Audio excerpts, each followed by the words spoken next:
ಬೆಳಗಾವಿ ಮತ್ತು ಕಲಬುರಗಿ ಭಾಗದಲ್ಲಿ ಲೋಕಾಯುಕ್ತ ಅಧಿಕಾರಿಗಳು ಬೆಳ್ಳಂಬೆಳಗ್ಗೆ ಭ್ರಷ್ಟ ಅಧಿಕಾರಿಗಳ ಹೆಡೆಮುರಿ ಕಟ್ಟೋದಕ್ಕೆ ಮುಂದಾಗಿದ್ದಾರೆ. ಅದರ ಪೂರ್ವಭಾವಿಯಾಗಿ ದಾಳಿಯನ್ನು ನಡೆಸಿದ್ದಾರೆ.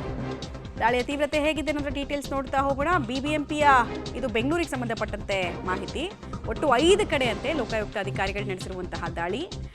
ಬೆಂಗಳೂರು, ಬೆಳಗಾವಿ, ಗೋವಿಂದರಾಜನಗರ ವಿಭಾಗದ ಎಇ ಪ್ರಕಾಶ್ ಅವರ ಮನೆ ಮೇಲೆ ದಾಳಿಯಾಗಿದೆ. ಶಿವಮೊಗ್ಗ, ಕಲಬುರಗಿ, ಚಿಕ್ಕಮಗಳೂರು ಹಾಗೂ ಧಾರವಾಡ, ಗದಗ್ನಲ್ಲೂ ಕೂಡ ಅಧಿಕಾರಿಗಳು ಏಕಕಾಲಕ್ಕೆ ದಾಳಿ ನಡೆಸಿದ್ದಾರೆ ಅನ್ನೋದ್ರ ಮಾಹಿತಿ ಸಿಗ್ತಾ ಇದೆ.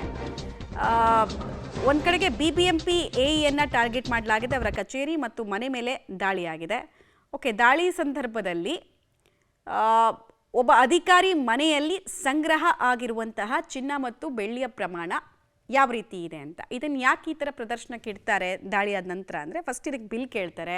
ಆಮೇಲೆ ಬಿಲ್ನ ನಂತರ ಇದನ್ನು ಹೆಂಗೆ ಪರ್ಚೇಸ್ ಮಾಡಿದ್ರಿ, ಬ್ಯಾಂಕ್ ಟ್ರಾನ್ಸಾಕ್ಷನ್ಸ್ ಇದಾವ, ಅಧಿಕೃತ ರೆಸಿಪ್ಟ್ ಇದಾವ ಅಂತೆಲ್ಲ ಕೇಳ್ತಾರೆ. ಅದಕ್ಕೆಲ್ಲ ಉತ್ತರ ಸಿಕ್ಕಿಲ್ಲ ಅಂದರೆ, ನೋಡಿ ಇಷ್ಟು ನಮಗೆ ಇಲ್ಲಿ ತನಕ ಅನ್ಅಕೌಂಟಬಲ್ ಅಸೆಟ್ಸ್ ಇವ್ರ ಮನೇಲಿ ಪತ್ತೆ ಆಗಿದೆ, ಇದಕ್ಕಿನ್ನೂ ಲೆಕ್ಕ ಇಲ್ಲ ಅಂತ ಹೇಳಿ ಪ್ರದರ್ಶನಕ್ಕೆ ಇಡ್ತಾರೆ.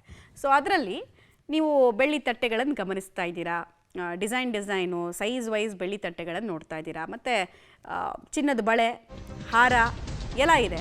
ಒಂದು ಸ್ಮಾಲ್ ಎಕ್ಸಿಬಿಷನ್ ಥರ ಕಾಣಿಸ್ತಾ ಇದೆ ನಮಗೆ ಚಿನ್ನ ಮತ್ತು ಬೆಳ್ಳಿ ಪ್ರಮಾಣ.